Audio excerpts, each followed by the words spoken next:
समर्थ गुरु श्री रामदास स्वामी जी के पास गए और कहा कि स्वामी जी अकाल पड़ा हुआ है, तो हमने सारा का सारा खजाना खोल दिया और सबको पवाया।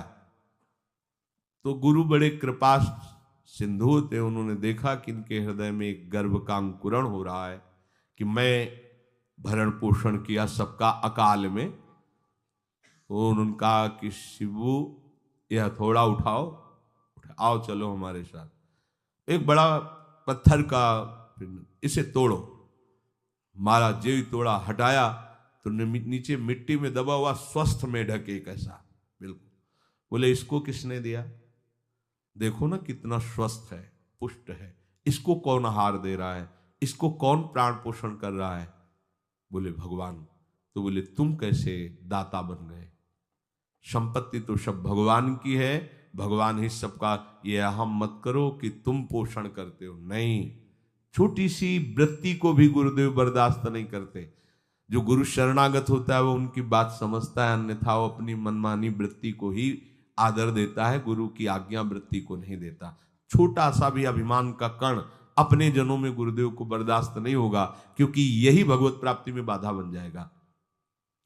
कितने जीव चराचर जगत में देखो हमारे भगवान की भगवत्ता, सबको देख रहे हैं, सबको व्यवस्था दे रहे हैं, सब कुछ देख रहे हैं। 3 प्रकार की लीला हो रही, कहीं पालन लीला, कहीं सृजन लीला, कहीं विनाश लीला, उन्हीं के द्वारा हो रही, वही देख रहे हैं, वही कर रहे हैं। अगर ये बात तुम्हारी समझ में आ जाए तो अभी भगवान की शरण हो जाओ। पर अहम के कारण ये बात समझ में नहीं आती। जो भूतकाल में हो चुके हैं, वर्तमान में हैं, जो भविष्य में होंगे, सबका प्रभु वर्तमान की तरह देख रहे हैं, दर्शन कर रहे हैं।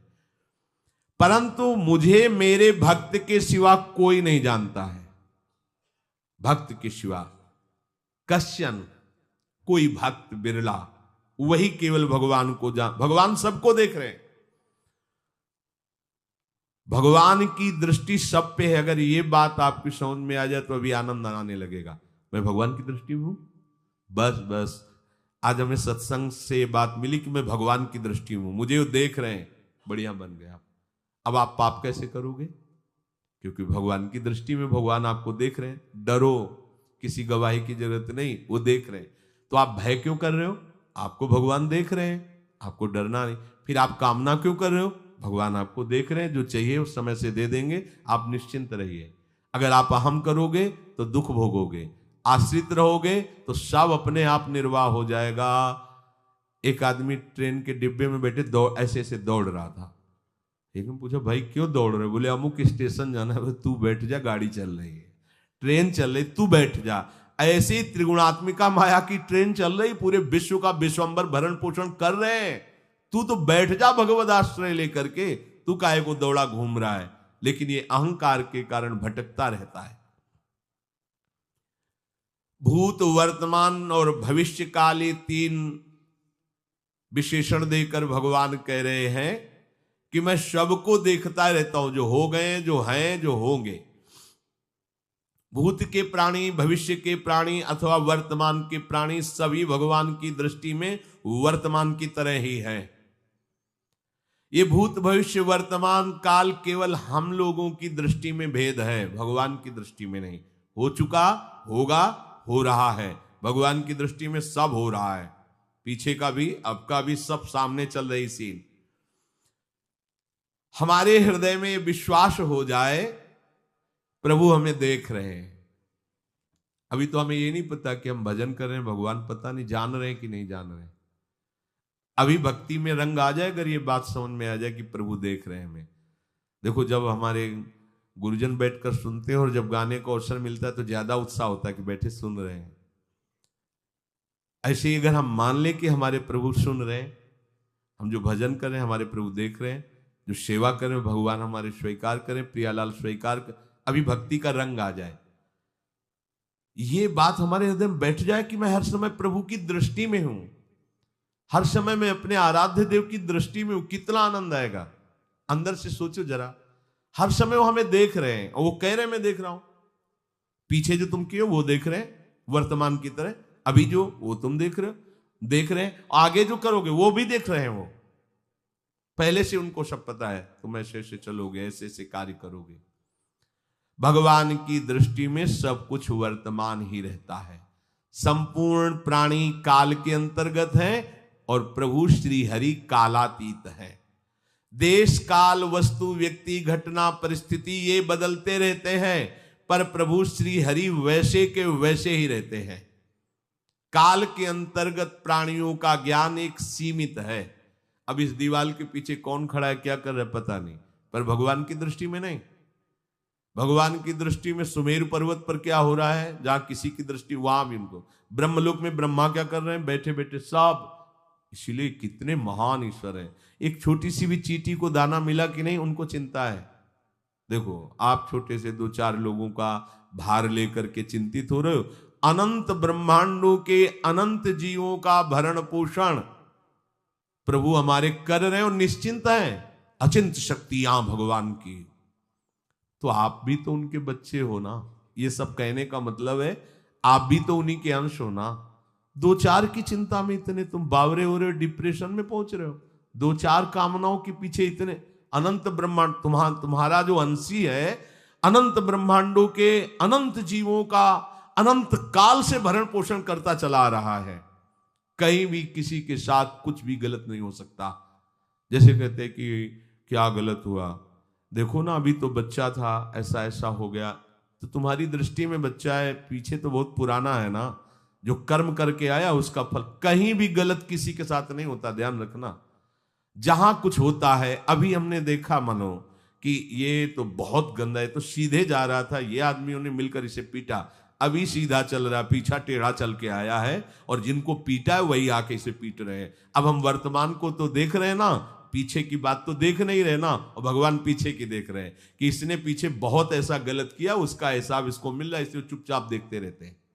ध्यान रखना, इतना भी गलत नहीं हो सकता इस सृष्टि में। वो कैसे गलत नहीं हो रहा, अभी तो नवयुवक था, उसने कुछ ऐसा किया ही नहीं, अभी तो नई अवस्था थी, अभी तुम्हें दिखाई दे रहा है 15 वर्ष का है, लेकिन भगवान देख रहे हैं मेरा पुरातन अंश है, किस जन्म से क्या क्या करते चला आ रहा है। ये ज्ञान हो जाएगा तो किसी भी बात में आपको दुख नहीं पहुंचेगा, विक्षेप नहीं पहुंचेगा।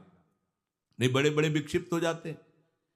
एक गौतमी नाम की महान तपस्विनी थी, महाभारत में कथा आती है, उसका एक ही पुत्र था और उसको सांप ने काट लिया। तो वहां की कुल भी उठा के लाए और कहा, देवी मां ये देखो सांप ने तुम्हारे बेटे को काट लिया। तो उनका इतनी सामर्थ्य सांप की कैसे हो गई कि मेरे बेटे को काट लिया और मेरे से भय नहीं माना। आकर्षण वृत्ति जीव ही की, सांप सामने आ गया, तूने क्यों काटा, मैं तुम्हें भस्म कर दूंगी। सांप ने कहा पहले हमारी प्रार्थना सुन लो। मेरे सर पर मृत्यु ने आकर के अपना शासन जमा लिया और कटवा दिया, मेरा कोई दोष नहीं। मृत्यु का आकर्षण किया, महान तपस्विनी, भगवान व्यास देव जी ने ये लीला कथा गाई है।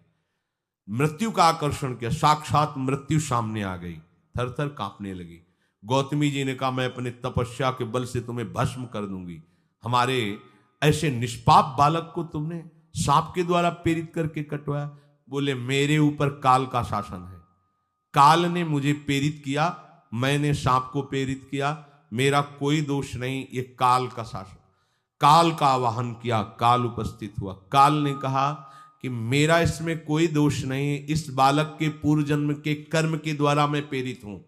इस बालक के कर्म से प्रेरित होकर मैंने मृत्यु को प्रेरणा की, मृत्यु ने सांप को प्रेरणा की और इसने डस लिया।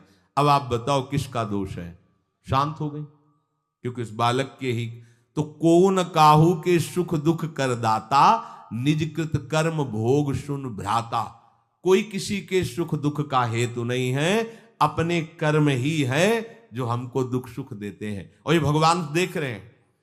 कोई, जैसे आपको अभी मनुष्य शरीर मिला, स्वतंत्रता है, अब आप जो पापाचरण चाहो छूट है कर सकते हो, या जो पुण्य कर्म चाहो कर सकते, या भजन करना चाहो कर सकते हो। ये स्वतंत्रता केवल मनुष्य शरीर को दी गई है।